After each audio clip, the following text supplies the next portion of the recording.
What it do, guys? Manjoume here, and today we're checking out Legendary Ant-Man. Take a look at the box. Some damage on there, to be expected.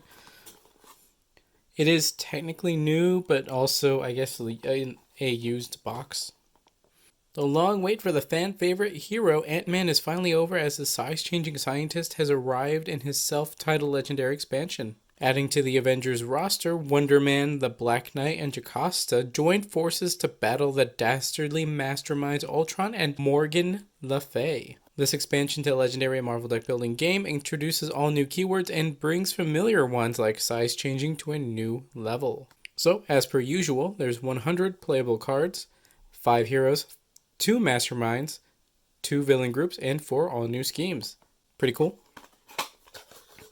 Now, when I opened it, it was pretty much in this condition and already open. Well, not open, but it wasn't sealed in like plastic wrap like these usually are.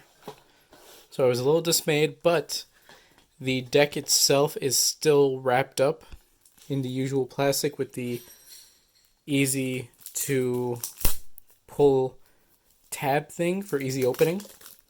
So it is. The cards themselves are brand new. So that's what mattered. And it did come with the insert with the extra rules that explain microscopic size changing, see exactly what that means, and size changing, see what both those things mean, as well as empowered, some clarification on Ultron, and what chivalrous duel means. To my knowledge, chivalrous duel means that if you're fighting a villain or mastermind, you're only using one character to do it. Meaning, if you're using just regular Spider-Man, you can only use that one group of cards called Spider-Man. You cannot use Symbiote Spider-Man because he's technically a different character. You cannot use Tony Stark. No, just Spider-Man entirely. Okay, first up we have Ride the Ants Ant-Man. Pretty cool. Size changing, I think, just means if you played this card, one of the technology cards before that, he costs 2 less. So it's actually a good thing. Especially because we got 5 of them.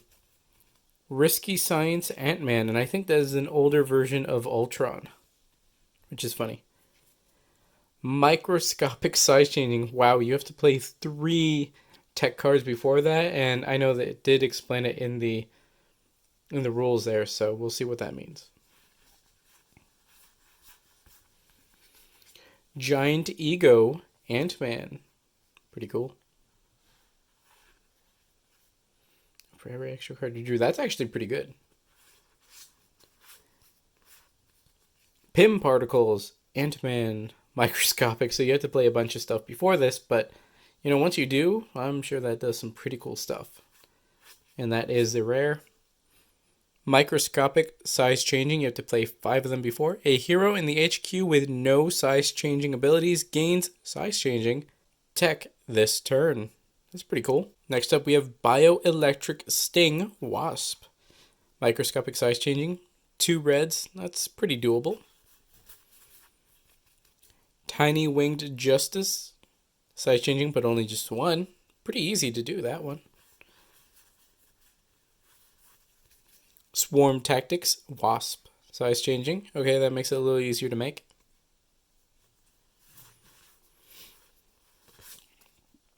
And Founding Avenger Wasp.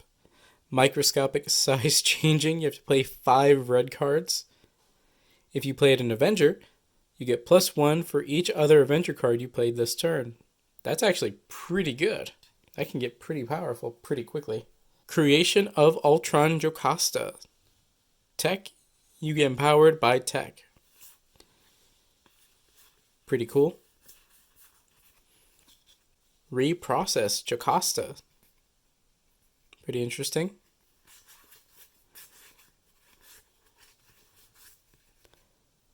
Holographic Image Inducer Jocasta.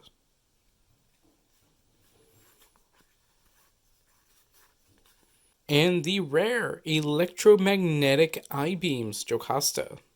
If your discard pile is empty, you get +2 attack. Otherwise, shuffle your discard into your deck. That could be really good, depending on the situation. Next up, we have One Hit Wonder Wonder Man. Pretty neat. Ionic Energy Wonder Man.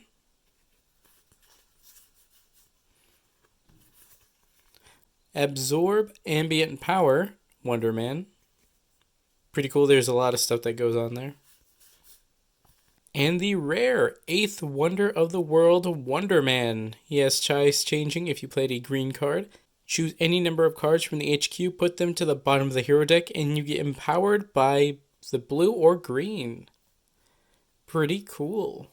Amulet of Avalon, Black Knight. A few of those. Defend the Weak, Black Knight. Flying Steed, Black Knight. And the final rare hero, the Ebony Blade, Black Knight. 0 attack, but you get plus attack equal to the printed attack of a villain in your victory pile. Mastermind tactics are not villains. Otherwise, you'd be able to add like 24 if you beat a Thanos, but they don't want you to be able to do that. So you can go up to like 4, 8 or something like that. That's pretty cool. The first villain group, we have Ultron's Legacy, Ultron Robotics. Pretty cool. Original Ultron-1. There he is in his glory. Alchema. Legion of Ultrons. Pretty cool. Crimson Cowl. Okay. Brutish Ultron-14. That's a big boy right there. Future Ultron Prime. Ultron's Legacy. That's pretty neat. Ultron-pym. Wow, okay. So some kind of weird Ultron dash maybe Hank Pym kind of fusion or something. I don't know. But he's going to be tough. He has power of 6, and it could be less if you size change. See, is he the strongest? Yeah, all these are around, 3 to 6. Next villain group we have is Queen's Vengeance. We have Blackbird, who doesn't seem that far off from the Falcon. Daystar.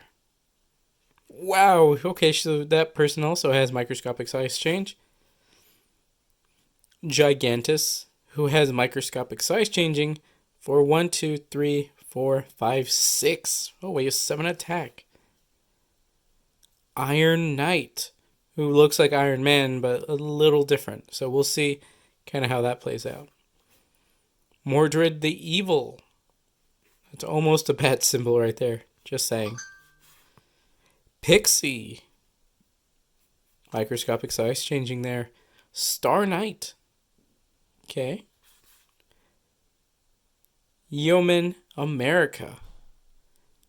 So I'm guessing some of these are pretty similar to existing heroes.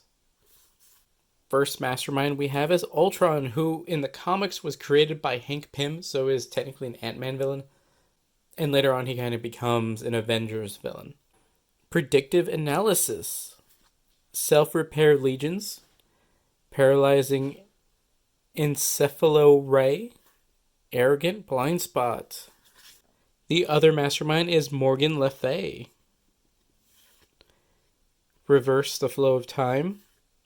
Sorceress Blasts. Stolen Tombs of Merlin. Transmogrify. Now for the schemes, we have transformed commuters into giant ants. Turning people into ants, and if there's too many ants, then the mastermind wins. I'm not exactly sure, but I'm going to say that's an Ultron-esque scheme. It's the Age of Ultron. Okay, so you have an evolved Ultron pile, and you lose when 7 evolved Ultrons are in the City or Escape pile. So they just get more powerful depending on the evolution pile that you have and the different colors within it. So that's pretty cool, and we're definitely going to be playing all these at some point. So we're going to put that over there in the Ultron pile. So pull Earth into medieval times, and everyone has Chivalrous Duel. And just looking at Morgan Le Fay and her cards, and I think she literally herself has Chivalrous Duel, so I'm going to say this is a her type thing. Trap heroes in the microverse. I don't know if that is specifically a Morgan Le Fay type thing, either of these, but what I want to do is give each mastermind 2 schemes, and then that'll be like what we'll use for those games. So I think right now I will actually do it that way. Trap heroes in the microverse will go to Morgan Le Fay, and then transform commuters into giant ants will go to Ultron. Well, guys, that's it for Legendary Ant-Man. If you want to stay up to date with my videos and live streams on both YouTube and Twitch, check out links in the description below, like, comment, subscribe, and consider joining. That's all for now, guys. Manjoume out.